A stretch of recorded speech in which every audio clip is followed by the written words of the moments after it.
along with the Denver Broncos, Houston Texans, Jacksonville Jaguars, Minnesota Vikings, and Tampa Bay Buccaneers, the Las Vegas Raiders started phase 1 of their offseason program. The aforementioned teams have new head coaches, so they're allowed to start first.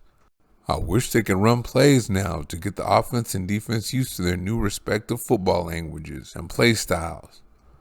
But this is just phase 1, where only conditioning and rehabbing injuries is allowed. But it is useful for the team to work out together so the team, especially new players, can bond. The workouts are voluntary, so it's nice to hear that new stars like edge rusher Chandler Jones and Devontae Adams showed up. It's also good to know quarterback Derek Carr is still the first guy in the building, showing up when it's still pitch dark while negotiating his next contract. A player I'm really glad to hear showed up is tight end Darren Waller.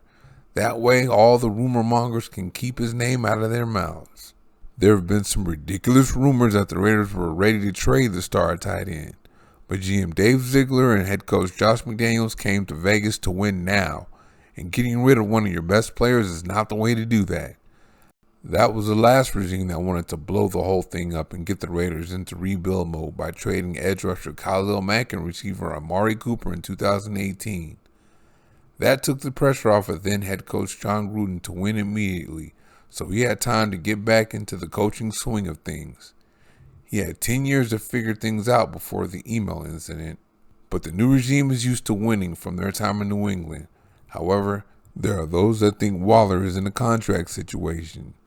Waller has been the ultimate matchup nightmare and has gone over the 1,000-yard mark in 2 of his last 3 seasons while making $7 million a year.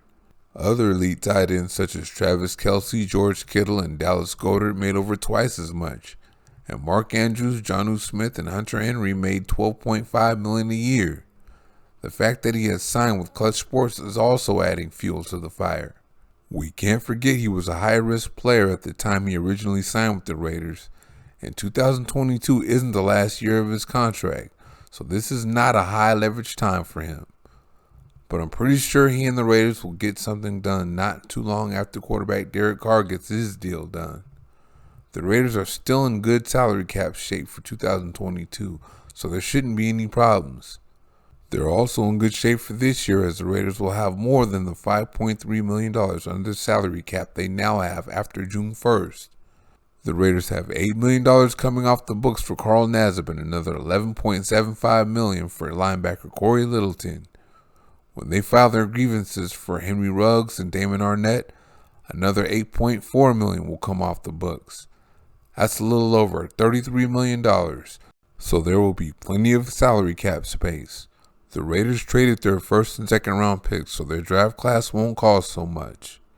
Plus, there will be a lot of bonus money, so not all of it will go toward the cap. So unless something crazy happens, Waller will remain a Raider. And that's why he's showing up to voluntary workouts. I have no idea where the idea of trading Waller came from.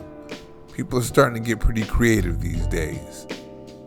But disgruntled players or players that are on the trading block do not show up for the offseason program. So any ideas that you may have had about him or Carr or anybody, the reality of it is right now, no. So let's just wish them all well as they get together and try to bond as a team. Thank you very much for watching. See you next time.